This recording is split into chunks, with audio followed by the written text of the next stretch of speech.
Okay, we're gonna do one take of this because I'm in traffic and I'm not sure what else to record, but I'm gonna try to predict tomorrow's Pokemon Day. So, as I'm recording this, it is February 26th, 2026, and tomorrow will be the 30th anniversary of Pokemon. So, you know, a lot of people are expecting some pretty big announcements, Pretty much everyone's expecting Generation 10 generations of Pokemon. I guess I wanted to start by showing you where I stand with Pokemon. So, I used to be a lot more interested in the video game side of Pokemon, right? Like, I used to open packs here and there. There was a moment in time where I used to just be like a ripper and just open whatever packs I could find and yada yada yada. But I didn't know how to play the card game. I was definitely more of like a video game guy, whether it be like the mainline series games.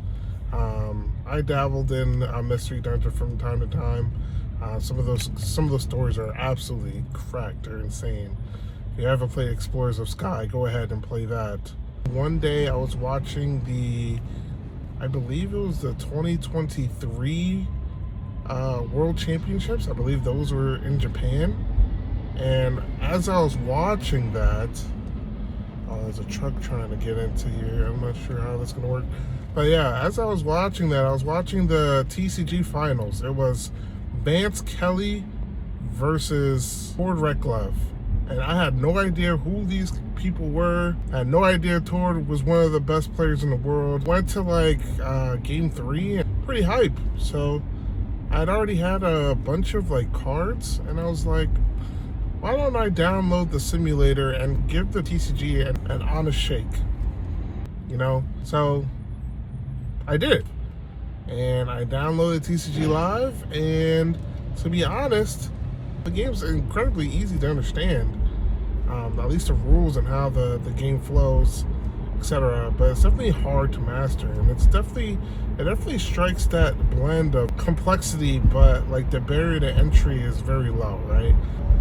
TCG Live did not impress. Immediately I could tell that this game was something. It was different, it's different, it's something else. That's where I'm at right now. Before, I was kind of jaded on Pokemon as a franchise, as an entity, as an IP, etc. Because I wasn't like the biggest fan of where the games were going. Being pretty much a lifelong Pokemon fan. Like, I've been playing Pokemon since I was a child. Like, playing from like Gen 1. Pokemon Yellow was my first game.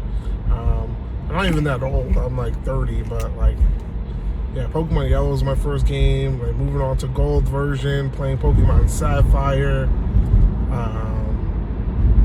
Diamond and Pearl, Platinum. All these games, they all hold a very near and dear place in my heart. They're all quality banger games. Black and White were awesome. Black 2 and White 2 were spectacular. And then I think around X and Y is around the point I was like, I started to notice that the quality of the games weren't necessarily there, right? Like, I was still along for the ride, but like X and Y was definitely the point where I was like, oh, I don't know. They were fine. I think ultimately X and Y were fine games. Besides the story is pretty mid. It was around X and Y where I started to feel a little weird. Sun and Moon, wasn't really a fan of how those games looked. I didn't like that they were going for more realistic proportions. I think like one of the things that used to weird me out the most was the running animation. That I always felt like it was weird, Like, I don't know. I'm very particular when it comes to these types of things. I've always been that way. Can't help it. I'm sorry. And I promise, if it sounds a little negative, I promise you, I'm gonna turn it around. Give me some time. So that's where I was at. And heading into the Switch era of Pokemon. Now, I want to give some context. Like, the Switch era of Pokemon it's something. it's something. I'm struggling to find the right words for it. Like, it's when the Switch launched, it launched with like one of my favorite games of all time, The Legend of Zelda Breath of the Wild. Now, I know this game gets accolades, it gets talked about here and there, everywhere. And to be honest, I'll be frank with you, it deserves it. That game is a masterpiece. I couldn't believe they fit that world onto the Switch. You know, the trailer, 2017 Switch presentation, but that was amazing. Like, that was something else. I watched that trailer. I could not believe that Nintendo made a game like that cool, that amazing. Just, that trailer was fantastic. If you haven't seen that trailer, go watch it. It's definitely one of the best like trailers I've probably ever seen for like a game. It's so good. And they use original score. Like, they used a song that was not even in the game. They made that song specifically for the trailer, and it's fully orchestrated, and it's fantastic. Like, it's amazing, right? They didn't have to do that, but they did. It was awesome, right? And then months later, we get Super Mario Odyssey. That's a really damn good game. Like, that's fantastic. You know, they're like breaking the boundaries of what like a Switch game is, or like what a Nintendo IP is, right? Like, every IP at the time is reinventing itself. So my expectations for Pokemon were really high, probably too high. I would say they were too high, because every other Nintendo IP was swinging for the fences, and they were hitting. They were batting for 100. It was amazing. So I see the Switch trailer for Sword and Shield, and I'll be frank, I was woefully disappointed. Just looking at it, I was like, this looks like a 3DS game. Like, we got the reveal trailer for Gen 8, and it did not look great, all right? Compared to all the other Nintendo contemporaries, I looked at that and was like, look at all these other games, and then look at this. Like, I wanted so much more for Pokemon. So that's how I looked at it. I admit, I was definitely one of those fans that was just jaded, right? I just felt super jaded, you know, just playing like a game that you can't even believe that they made on like a Walmart tablet, you know? A game that, like, you can't even believe it's working on like something that could be a Walmart tablet. And then you go, like, something mind-blowing like Breath of the Wild, and then you go and play like Sword and Shield, and it's like the complete dichotomy is like something else, right? So yeah, I was definitely one of the jaded fans, and like, I think it came from a place of love. Like, honestly, I want better for Pokemon. I always wanted better for Pokemon because I love it, right? Like, it's been there for me during some crazy times, you know, and like, I know that they can make baller games because I played them, you know. I've lived through that moment. I've experienced it. I've played it. Obviously, right then there, they were not swinging. You know, they were not swinging as hard as they could be. So, obviously, I was disappointed.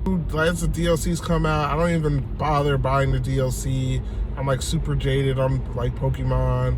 And, like, you know, I'm enjoying other things. But, you know, anything Pokemon is, like, really, like, off-putting. But I'm always down for competing, right? Like, I used to do VGC, and, you know, I used to climb in the ladder on Sword and Shield, so I'm using like rental teams and stuff. I'm watching the World Championships, like I said, and I'm looking at the TCG, and I'm like, oh, this looks cool. But then I decided to give it an honest chance, right? I'm looking past the obvious bugs that are like in front of me. I'm looking past the awful looking UI and weird animations and weird avatars. I'm looking past all of that. You know, I'm suspending my disbelief at what the heck they just served to be, and I'm looking at it for the game for what it is. Like, I'm here to play the Pokemon trading card game and not the client. Before long, I'm starting to realize that, like, man, like, I'm really enjoying playing the Pokemon TCG, right? Like, I'm really enjoying the card design, the decks. Like, I'm enjoying, like, like the art on the cards. I'm just enjoying playing the game. I'm just having a great time, right? Now, at the time, I was playing mean decks, but like I was still having a great time. I think the Scarlet and Violet block was, they started to implement a lot more interesting cards. Like we got Gardevoir EX, we got Miraidon, we got, you know, Charizard. Like all these decks are like, we're starting to get like, we're getting cards like Iono, Counter Catcher, we're getting like the Future and Ancient cards, right? Like we're starting to get some really interesting stuff that's not like, compared to like V Pokemon, which were kind of stale in one note. Like V Max Pokemon were kind of bad and worth 3 prizes and not very interesting. And I think we're kind of going back in that direction, but like we'll talk about that later. But like I was really enjoying like the card design. I was really enjoying playing the game, building decks, the strategy, being able to play from behind, you know. I'm enjoying it. And then I decided to finally take my first steps and go to like a league, you know. I finally play. At first I started playing at like GameStop play and trade events, and then I move on to like actual leagues and like other like actual card shops. I pretty much main the card nest, and I started joining actual tournaments, League Challenge, League Cups. You know, I started following tournaments, and before I knew it, I'm like in it. You know, like I'm like, man, I mess with this. This is it. You know, it was like some kind of second wind. Like my faith in like the IP as a franchise. Like it got rejuvenated just playing these cards because it was so interesting. It was fun, easy to play, hard to master, fantastic. Card design is doing amazing, right? And I think honestly, if it wasn't for the TCG, I would not have gone to nearly as many events as I thought I would. I would not be going to Worlds. I would not be going to like NAXC to try to complete, right? Like if it wasn't for the TCG, I'm not doing any of that. And I made some like fantastic friends. It's such a great time to like meet new people, learn new things. It's nice to get out of the house and like meet people and play a game that you all love. It's fantastic. And it's getting really dark right now. I'm gonna turn on the light. If you haven't gone to a league, if you're hesitant on like, if you like the Pokemon TCG but you haven't decided to take that initial step, let this be your moment to realize, yeah, you should. You know, it's awesome. It's fantastic. I was initially hesitant on playing in person, but like I'm glad I took that step because like it's brought me another sense, like a sense of fulfillment that only playing like locals can bring you. You know, you get together for like one day a week and you get to hang out with the homies and play a game that you enjoy. It's awesome. It's that feeling of community. But I'm getting sidetracked. Anyway, that's where I am with Pokemon. Now that we're heading into the era of Mega Evolutions, I'm starting to get a little worried with the card design. You know, I still got faith in them. I'm willing to give it a chance. So anyway, that's where I am with Pokemon. That's basically my story. I just wanted to talk about, you know, now that we're 30 years in, what to expect from their presentation tomorrow. I think we can expect, I'll get into my predictions and then my wish list. So my prediction is that we might hear more about the newest set coming, Perfect Order. I think TCG Pocket might get some kind of update. I'm not sure if anyone still really plays that. Like I still play from time to time, but it's like not like my main game or whatever. I think Pokemon Unite is gonna get an update. They already I think that already kind of got spoiled. I think the legendary birds are coming to the game, and I think the Johto starters are also coming. They'll do anything but add Infernape, alright? Like, they'll do anything but add my boy Infernape. But, fine. I can only pray that Infernape gets made before, you know, they decide to close up servers, because it feels like all the decisions they're making are just so extremely poor. I don't know. I feel like they're laser set on making as much money as possible at the detriment of making a great game. Sometimes making a great game and making as much money as possible, you would think those two are aligned. They are not aligned. Those two things are not aligned, okay? Sure, sometimes a great game might make you a lot of money, but making a lot of money, you do not necessarily have to make a great game. Remember that. So that's what I'm expecting. I mean, there's some obvious stuff like Pokemon Cafe Remix. I have no idea who's playing that, but I hope they're enjoying their time. I'm sure there's going to be a Pokemon Sleep update too. Who knows? Maybe they'll add Latios and Latias to that. I'm just spitballing. Oh, Pokemon Masters EX. I think that got data mined, so I'm not going to spoil that here. I think that's all the mobile games, right? I think we're going to get an update on Pokemon XP. That got announced last year. We were supposed to be able to buy that last year, and I'm thinking we're going to hear more about Pokemon XP tomorrow. And then we'll finally get into Gen 10, probably, most likely. Get our first glimpse of that game. Maybe like 10 seconds, if we're lucky, of like total gameplay. We might even see the starters, but we might not. Who knows? So that's what to expect. Where's my wish list, right? Like if I could say, okay, Pokemon Company, do this. Man, I would love for Game Freak, Pokemon Company, Nintendo to do this. My number one wish, you might be surprised, but my number one wish is for them to say, yeah, we are discontinuing TCG Live, and we are coming out with a brand new app that is not dog water. That is my number one wish. I know that's probably not going to happen. It sounds too good to be true, at least to me. Yeah, that is my number one wish. My number two wish, that's very close to number one, is that all the set releases between in Japan are now synced worldwide. And what I mean by that is, with the release of X and Y, Pokemon games all started to drop on the same day. All the localizations, all the different languages came out on the same day, right? So the whole world was synced, and we all have the same release date. I want that before our TCG sets.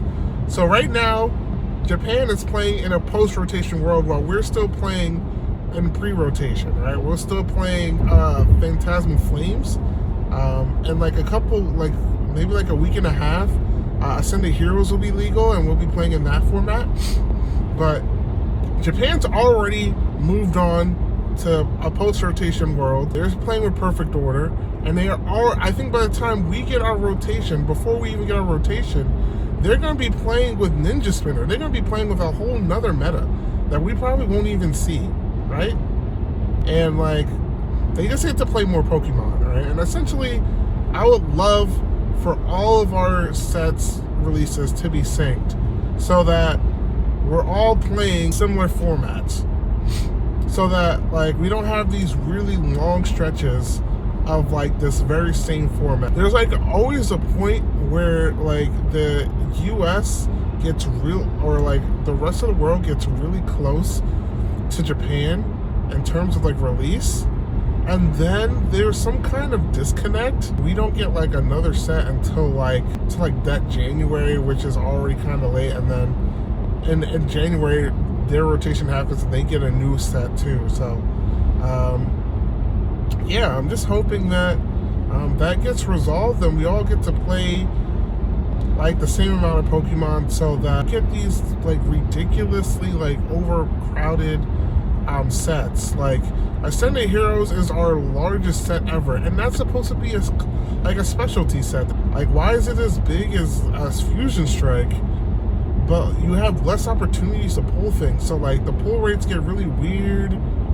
You get a lot of, I don't want to say garbage, but like there's a lot of like starter deck cards in there that are not very good for competitive at all. And I'm not saying like every card has to be good for competitive, but like if it's going to affect the pull rates this poorly, at the very least, like at least have the cards be like good. Like a lot of these packs are really expensive. Like it's really expensive to buy Ascended Heroes right now. It's almost impossible to find, and when you do, like you open it, you get like not a lot, right? Like Pokepad is supposed to be a common card, and it's so hard to pull that one in particular common card. That card is like $8, right? Like That doesn't make any sense. At least to me, that doesn't make any sense.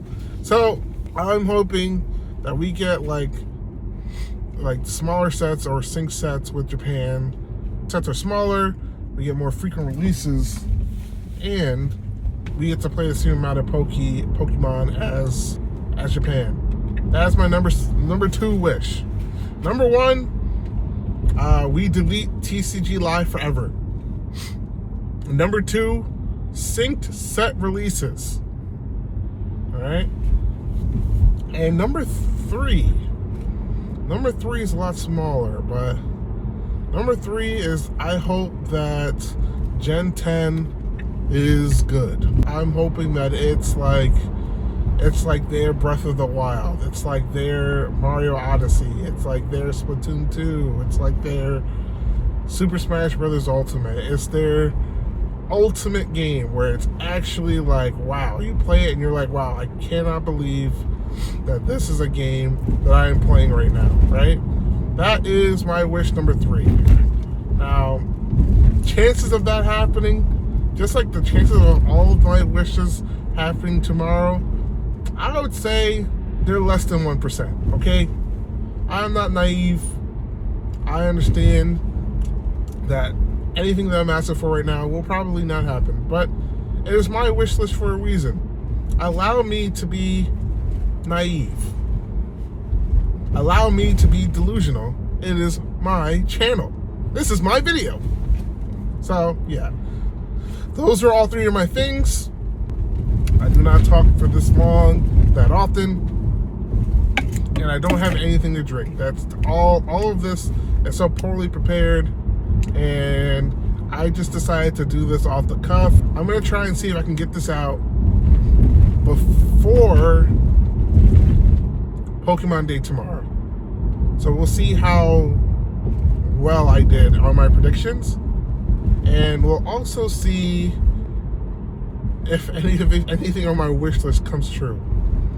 Fingers crossed. If you haven't already, find a local. Find a local and go play some Pokemon cards. You might be surprised at how much fun you have. I'll catch y'all on Pokemon Day. Peace.